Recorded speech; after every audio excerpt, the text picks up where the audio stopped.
कल हम आप सबको फिजिक्स के यानी भौतिकी के प्रकाश के परावर्तन के पहले अध्याय के सब्जेक्टिव को दिखाए थे, पढ़ा दिए थे आपको। प्रकाश का परावर्तन क्या है ये सब आपको जो है बता दिए थे। ठीक, प्रकाश का परावर्तन क्या है? प्रकाश एक विद्युत चुंबकीय तरंग है। ठीक, उसके बाद प्रकाश पुंज किसको कहा जाता है? प्रकाश पुंज कितने प्रकार के होते हैं? समांतर प्रकाश पुंज, अभिसारी प्रकाश पुंज, अपसारी प्रकाश पुंज, ये सब जो है आपको हम बता दिए थे। दीप्त वस्तु किसको कहा जाता है और दीप्त वस्तु किसको कहा जाता है? प्रकाशीय माध्यम क्या है? ठीक है, प्रकाशीय माध्यम दो प्रकार के होते हैं, समांगी माध्यम, विसमांगी माध्यम, पारदर्शी पदार्थ, अपारदर्शी पदार्थ, पारभासी पदार्थ, प्रकाश का परावर्तन। ठीक, ये सब आपको बता दिए थे, ये फिगर भी आपको समझा दिए थे हम। ठीक, प्रकाश के परावर्तन के नियम, आपतित किरण, आपतन बिंदु, परावर्तित किरण, अभिलंब, आपतन कोण और परावर्तन कोण। इसका जो है इसे पराया आई से सूचित किया जाता है, आपतन कोण को, और परावर्तन को आर से सूचित किया जाता है। तो यहाँ तक आपको जो है हम बता दिए थे। आज हम इस वीडियो पार्ट में देखेंगे इससे आगे। तो इससे आगे देखिए, कहता है आपको प्रकाश के परावर्तन के नियम, प्रकाश के परावर्तन के नियम। तो चलिए लिखिएगा, प्रकाश के परावर्तन के नियम। प्रकाश के परावर्तन के नियम, प्रकाश के परावर्तन के दो नियम होते हैं। प्रकाश के परावर्तन के कितने नियम होते हैं? दो नियम होते हैं। आपतित किरण, परावर्तित किरण, आपतन बिंदु पर डाला गया अभिलंब, तीनों एक ही समतल में होते हैं। ठीक है, ये पहला नियम हो गया। आपतित किरण, परावर्तित किरण, आपतन बिंदु पे डाला गया अभिलंब, तीनों एक ही तल में होते हैं, पहला हो गया।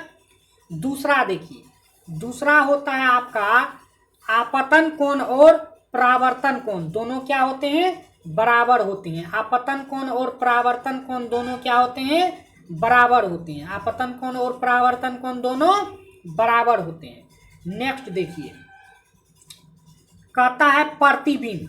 प्रतिबिंब किसको कहते हैं? लिखिएगा, प्रतिबिंब किसे कहते हैं? तो प्रतिबिंब किसे कहते हैं? प्रकाश के किरणें परावर्तन या आपतन के बाद जिस बिंदु पर एकत्रित होती है उस वस्तु का प्रतिबिंब कहते हैं। प्रतिबिंब किसको कहते हैं? प्रकाश के किरणें परावर्तन या अपवर्तन के बाद जिस बिंदु पर एकत्रित होती है उसे उस वस्तु का प्रतिबिंब कहते हैं। अब कोई पूछेगा आपको प्रतिबिंब कितने प्रकार के होते हैं? तो प्रतिबिंब कितने प्रकार के होते हैं? प्रतिबिंब दो प्रकार के होते हैं। लिखिएगा, प्रतिबिंब कितने प्रकार के होते हैं? प्रतिबिंब दो प्रकार के होते हैं। प्रतिबिंब कितने प्रकार के होते हैं? दो प्रकार के होते हैं। वास्तविक प्रतिबिंब, नंबर दो में आभासी या काल्पनिक प्रतिबिंब। वास्तविक प्रतिबिंब और आभासी या काल्पनिक प्रतिबिंब। तो चलिए देखते हैं वास्तविक प्रतिबिंब किसको कहते हैं। वास्तविक प्रतिबिंब किसको कहते हैं? वास्तविक प्रतिबिंब जब किसी बिंदु वस्तु से, जब किसी बिंदु वस्तु से आ रही प्रकाश के किरणें परावर्तन या अपवर्तन के बाद एक बिंदु पर एकत्रित होती है, वह बिंदु उस बिंदु वस्तु का वास्तविक प्रतिबिंब कहलाते हैं। ठीक है, जब कोई बिंदु से, कोई वस्तु से आ रही प्रकाश की किरणें परावर्तन या अपवर्तन के बाद एक बिंदु पर मिलती है, तब वो क्या होती है? वास्तविक प्रतिबिंब होती है। जैसे यहाँ देखिए फिगर में देखिएगा, यहाँ से क्या होता है? एक प्रकाश इधर आया, ठीक, ये आपको एक दर्पण है, और यहाँ से एक यहाँ से आया। ठीक, यहाँ से दर्पण पे आया और ये फोकस से इधर चले आया। ठीक, और एक जो है ये यहाँ से डायरेक्ट फोकस पे मारा और इधर ये क्या हुआ? निकल गया। तो ये दोनों जो है इस सामने पे कटता है, तो यहाँ क्या होता है? प्रतिबिंब बन जाता है। ठीक, यहाँ प्रतिबिंब बनता है।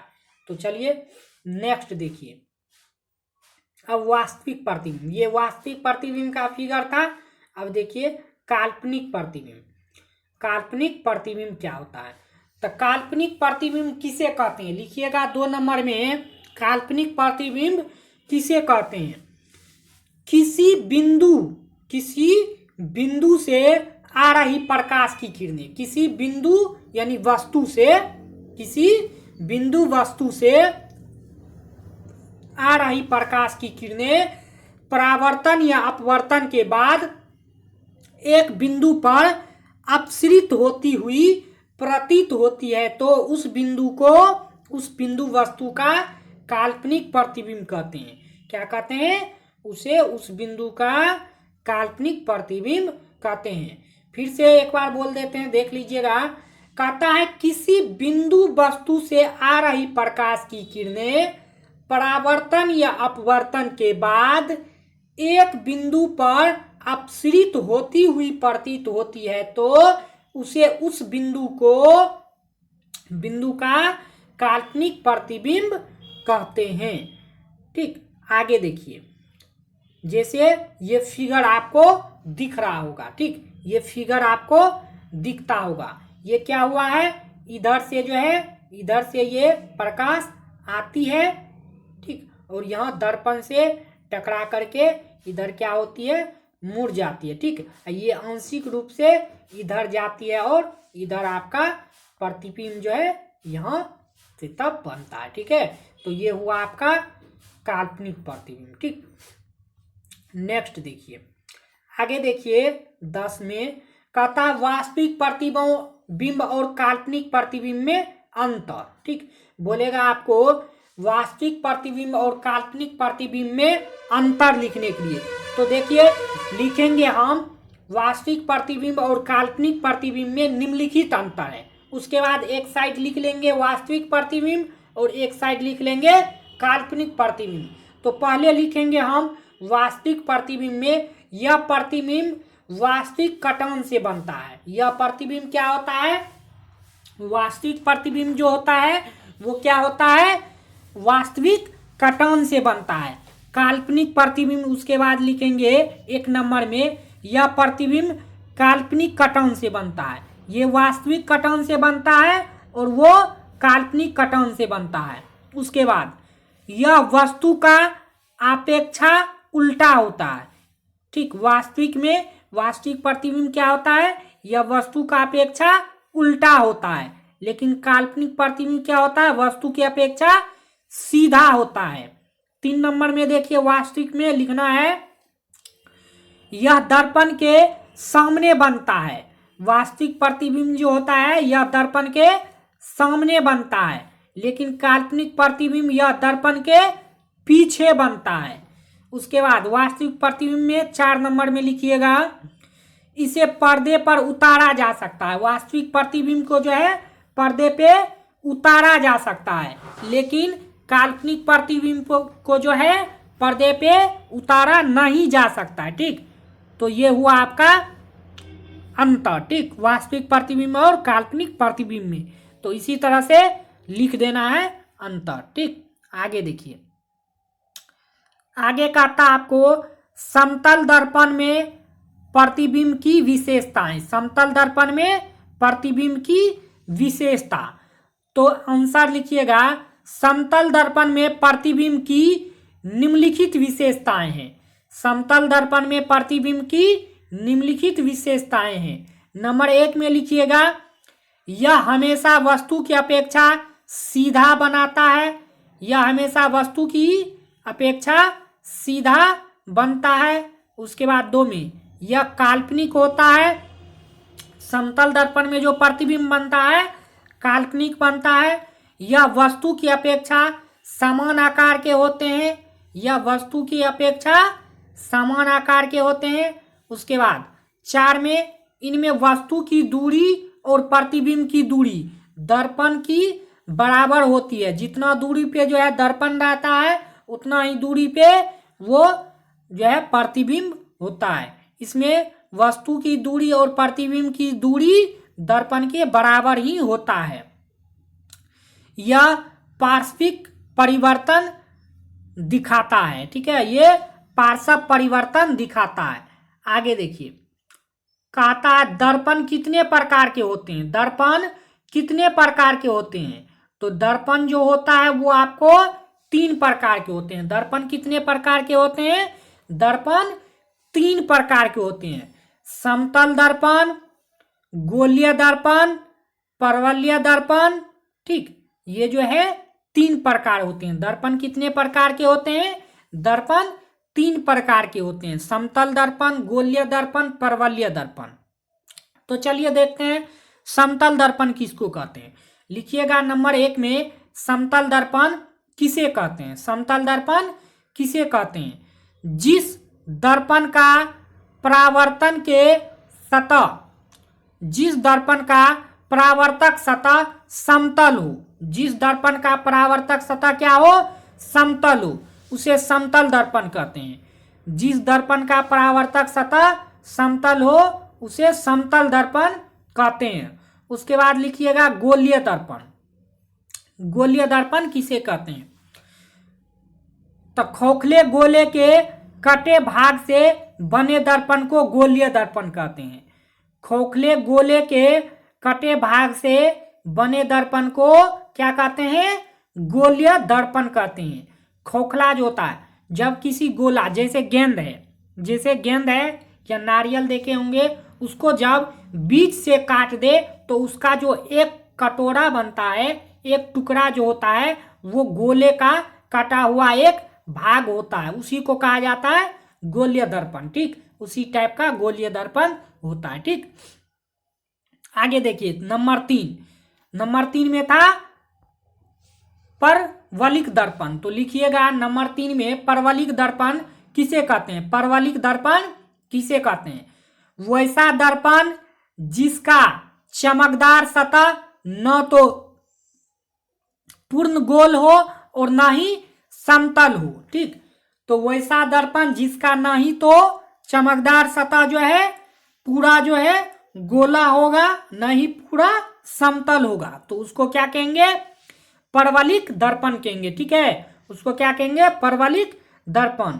ठीक, आगे देखिए कहता है गोलीय दर्पण कितने प्रकार के होते हैं। गोलीय दर्पण 2 प्रकार के होते हैं। गोलीय दर्पण कितने प्रकार के होते हैं, गोलीय दर्पण 2 प्रकार के होते हैं। नंबर 1 में लिखिएगा अवतल दर्पण, नंबर 2 में लिखिएगा उत्तल दर्पण। ठीक, गोलीय दर्पण कितने प्रकार के होते हैं, 2 प्रकार के होते हैं। ठीक, जैसे ये गोला है तो इसको यदि हम बीच से काट दे, अलग कर दे, ठीक, इसको यदि अलग कर दे तो एक भाग जो है इधर आपका कट जाता है, ये आपका जो है कट जाता है। ठीक, एक भाग इधर ये कट जाता है। ठीक, तो 2 भाग कट जाता है, तो इसमें होता है एक अवतल दर्पण, एक उत्तल दर्पण होता है। ठीक, जो अंदर से एक कलाई किया हुआ रहता है। ठीक, तो लिखिएगा एक में अवतल दर्पण। अवतल दर्पण किसे कहते हैं, अवतल दर्पण किसे कहते हैं, तो अवतल दर्पण कहते हैं वह गोलीय दर्पण जिसका चमकदार सतह गहरा हो, जिसका चमकदार सतह क्या हो, गहरा हो। ठीक, यानी इस टाइप का, इस टाइप का हो, ऐसा हो। ठीक, जिसका चमकदार सतह क्या हो, गहरा हो। ये गहरा वाला भाग है तो ये क्या हो जाएगा आपका अवतल दर्पण। यहाँ पे पी आता है, यहाँ पे फोकस हो जाएगा, यहाँ पे ये वक्रता त्रिज्या हो जाएगा सी। ठीक है, तो इसका जो है ये धंसा हुआ भाग जो है क्या होगा, चमकदार होगा, तो इसको कहेंगे अवतल दर्पण। ठीक, तो वह गोलीय दर्पण जिसका चमकदार सतह क्या हो, गहरा हो, उसे कहेंगे अवतल दर्पण। देखिए उसके बाद उत्तल दर्पण किसको कहेंगे, उत्तल दर्पण 2 में लिखिएगा उत्तल दर्पण किसे कहते हैं, वह गोलीय दर्पण जिसका चमकदार सतह उभरा हो, जिसका चमकदार सतह क्या हो, उभरा हो, उसे क्या कहते हैं, उत्तल दर्पण कहते हैं। जिसका चमकदार सतह क्या हो, उभरा हो। जैसे देखिए इसका ये अंदर से क्या है, ये कलाई किया हुआ है और इधर इसका जो है ये रहता है। ठीक, ये चमकदार वाला सतह क्या है, इसका उभरा हुआ है। ठीक, तो ये हो गया आपका उत्तल दर्पण। तो वह गोलीय दर्पण जिसका चमकदार सतह उभरा हो उसे कहते हैं उत्तल दर्पण। उसे क्या कहते हैं? उत्तल दर्पण कहते हैं। उसके बाद देखिए गोलीय दर्पण के विभिन्न पद। ठीक, गोलीय दर्पण में पद होता है ना, तो गोलीय दर्पण के लिखिएगा निम्नलिखित पद। ठीक, गोलीय दर्पण के पद। तो गोलीय दर्पण में क्या सब होता है?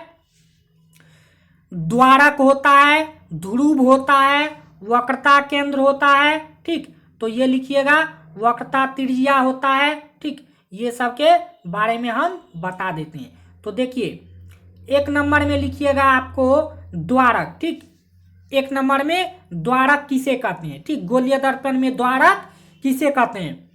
तो दर्पण का जितना भाग चमकदार होता है दर्पण का द्वारक कहलाता है। ठीक, दर्पण का जितना भाग जो है ना आपको चमकीला होता है उसको कहा जाता है द्वारक। ठीक, दर्पण का जितना भाग चमकदार होता है उसको कहा जाता है द्वारक। उसके बाद ध्रुव किसे कहते हैं? नंबर 2 में लिखिएगा ध्रुव किसे कहते हैं? ध्रुव किसे कहते हैं? दर्पण के दर्पण के मध्य बिंदु को ध्रुव कहते हैं। दर्पण के मध्यम बिंदु को क्या कहा जाता है? ध्रुव कहा जाता है। ठीक है, दर्पण के मध्यम बिंदु को ध्रुव कहा जाता है। नेक्स्ट क्वेश्चन देखिए, ध्रुव को जो है ओ से या पी से सूचित किया जाता है। ध्रुव को क्या किया जाता है? ओ से या पी से सूचित किया जाता है। ध्रुव को ओ या पी से सूचित किया जाता है। उसके बाद लिखिएगा वक्रता केंद्र। वक्रता केंद्र, वक्रता केंद्र किसे कहते हैं? वक्रता केंद्र किसे कहते हैं? वक्रता केंद्र किसे कहते हैं? तो दर्पण जिस खोखले गोले से काटकर बना होता है उस गोले के जो ज्यामितीय केंद्र मुख्य अक्ष के जिस बिंदु पर पड़ता है वक्रता केंद्र उसी को कहा जाता है। ठीक, दर्पण जिस खोखले गोले से काटकर बनाया जाता है उस गोले के ज्यामितीय केंद्र मुख्य अक्ष के जिस बिंदु पर पड़ता है उसे वक्रता केंद्र कहते हैं। उसे क्या कहते हैं? वक्रता केंद्र कहते हैं। आगे देखिए वक्रता केंद्र को जो है प्रायः सी से सूचित किया जाता है। वक्रता केंद्र को प्रायः सी से सूचित किया जाता है। अब लिखिएगा वक्रता त्रिज्या किसे कहते हैं? वक्रता त्रिज्या किसे कहते हैं? वक्रता त्रिज्या किसे कहते हैं? दर्पण के ध्रुव और वक्रता केंद्र के बीच की दूरी को वक्रता त्रिज्या कहते हैं। दर्पण के ध्रुव और वक्रता केंद्र के बीच की दूरी को वक्रता त्रिज्या कहते हैं। दर्पण के ध्रुव और वक्रता केंद्र के बीच की दूरी को क्या कहा जाता है? वक्रता त्रिज्या कहा जाता है। इसे प्रायः बड़का आर से सूचित किया जाता है। कैपिटल आर से सूचित किया जाता है वक्रता त्रिज्या को। आगे देखिए फोकस, अवतल दर्पण का मुख्य फोकस। अवतल दर्पण का मुख्य फोकस, तो अवतल दर्पण का मुख्य फोकस क्या होता है? फोकस मुख्य अक्ष के समांतर किरणें दर्पण पर आपतित होने के बाद परावर्तित होकर मुख्य अक्ष के जिस बिंदु से गुजरती है उसे अवतल दर्पण का मुख्य फोकस कहते हैं। मुख्य फोकस मुख्य अक्ष के समांतर किरणें दर्पण पर आपतित होने के बाद परावर्तित होकर मुख्य अक्ष के जिस बिंदु से गुजरती है उसे अवतल दर्पण का मुख्य फोकस कहते हैं। इसे प्रायः कैपिटल एफ से सूचित किया जाता है। इसे प्रायः कैपिटल एफ से सूचित किया जाता है। तो आज के लिए इतना ही, फिर मिलेंगे हम दूसरे वीडियो में और इनसे आगे हम जो है बताएंगे। तो आज के लिए इतना ही। जो भी साथी लोग चैनल में हैं चैनल को सब्सक्राइब कीजिए और वीडियो को शेयर जरूर किया कीजिए। आपके लिए कितना मेहनत करते हैं आपको खुद पता होगा, तो इसीलिए वीडियो को ज़्यादा से ज़्यादा शेयर कीजिए और चैनल को सब्सक्राइब कीजिए और कोई दिक्कत हो तो कमेंट में ज़रूर लिख करके हमें बताया कीजिएगा। तो फिर मिलते हैं दूसरे पार्ट में। आज के लिए इतना ही। जय हिंद, वंदे मातरम।